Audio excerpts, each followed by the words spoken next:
I am out visiting a farm about 4 miles from my house as they are working ground and planting corn. This farm has some pretty nice Allis-Chalmers tractors. First up in the video, you'll see their Allis-Chalmers 8050 pulling our Salford field cultivator with a Brillion Culti-Packer behind that. They actually have two 8050 tractors. I videoed the one last year. It's actually branded Deutz Allis instead of Allis-Chalmers. I'll explain that later. The Allis-Chalmers 8050 tractor was built at the Allis-Chalmers factory in West Allis, Wisconsin from 1982 to 1985. Looks like there was a total of 2,336 of these tractors built, and this tractor would have sold somewhere around $58,000 depending how it was equipped.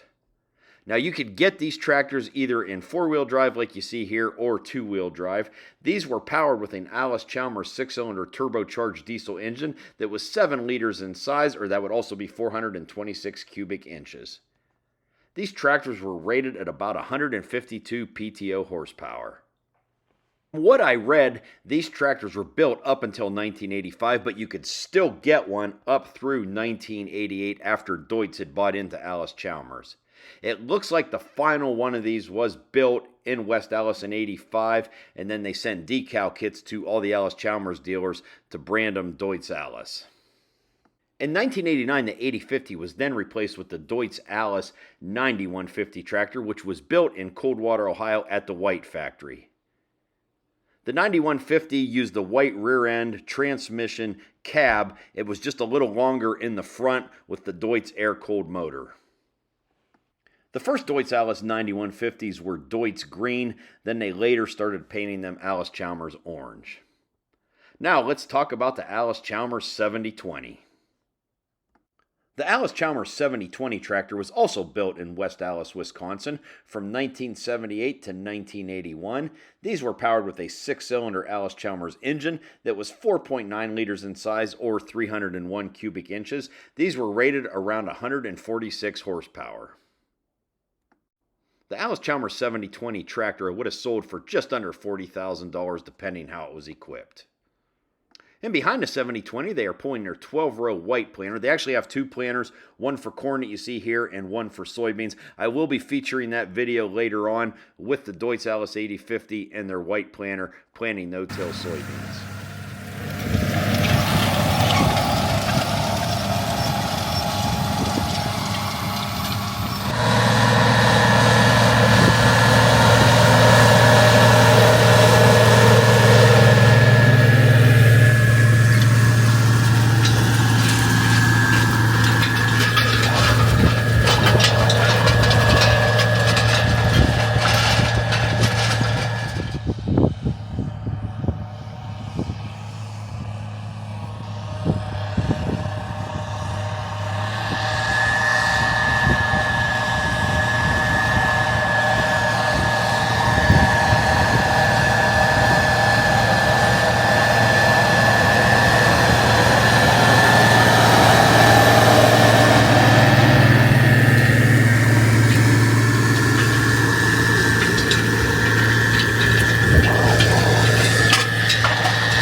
Let's go ahead and wrap up this video. If you would, please go down there, hit that like button. Feel free to leave a comment. If you're new to my channel, I would appreciate if you would hit that subscribe button and check back often for new videos. I am always filming, editing, and uploading new content. You can also follow me along on Instagram, Facebook, and TikTok at Farmhand Mike. As always, thank you for watching, and I will catch you on the next video.